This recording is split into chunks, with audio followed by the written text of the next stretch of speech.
तीसरा सबसे बड़ा एडवांटेज ये है कि ETF का जो कॉस्ट है वो म्यूचुअल फंड के मुकाबले काफ़ी लो होता है। जैसे हमने बात की थी ना एक्सपेंस रेशियो की, एक्सपेंस रेशियोज जनरली ETFs के म्यूचुअल फंड के मुकाबले काफ़ी कम होते हैं। हैविंग सेड दैट, ETFs के थोड़े डिसएडवांटेजेस भी हैं, उसको भी समझना बहुत इंपॉर्टेंट है। तो इसको मैं डिसएडवांटेज तो खैर नहीं बोलूँगा, बट ETF में जो कन्वीनियंस का फैक्टर है वो म्यूचुअल फंड के मुकाबले उतना कन्वीनियंट नहीं है, क्योंकि यहाँ पे आपको एक डीमैट या ट्रेडिंग अकाउंट मैंडेटरी होता है।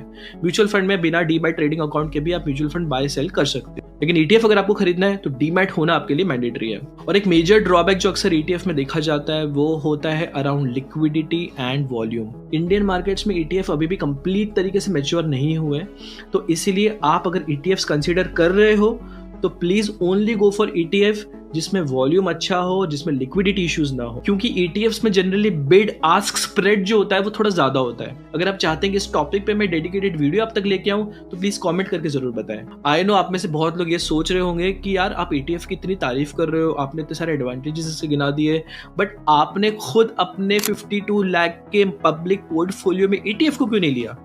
चलिए मैं आपको बिल्कुल ऑनेस्ट जवाब देता हूँ। देखिए सबसे पहला रीजन तो ये है कि जो मेरा पब्लिक पोर्टफोलियो है वो मैंने म्यूचुअल फंड्स के अराउंड इसलिए बनाया था क्योंकि म्यूचुअल फंड्स इंडिया में बाय सेल करना ज्यादा एक्सेसिबल है कंपेयर टू ETFs, और मैं चाहता था कि ज्यादा से ज्यादा लोग उस इन्वेस्टिंग जर्नी में मेरे साथ जुड़े और कंपैरेटिवली ETFs के मुकाबले म्यूचुअल फंड को समझना, इसको बाय करना, सेल करना, SIP सेट करना, ये रिलेटिवली ज्यादा सिंपलर और ईजी होता है। तो ये एक मेन रीजन था कि मैंने म्यूचुअल फंड्स को एक्सक्लूसिवली रखा है फिलहाल उस पोर्टफोलियो में। दूसरी चीज, म्यूचुअल फंड्स के केस में जो SIP ऑटोमेशन होता है, गोल बेस्ड इन्वेस्टिंग और एग्जीक्यूशन थोड़ा ज्यादा इजी होता है। तीसरी चीज, पब्लिक पोर्टफोलियो में मैं ऐसे फंड्स दिखाना चाहता था जिसे लोग इजीली रेप्लिकेट कर सके, जिसका इनफ डेटा हमारे पास अवेलेबल हो एनालिसिस करने के लिए।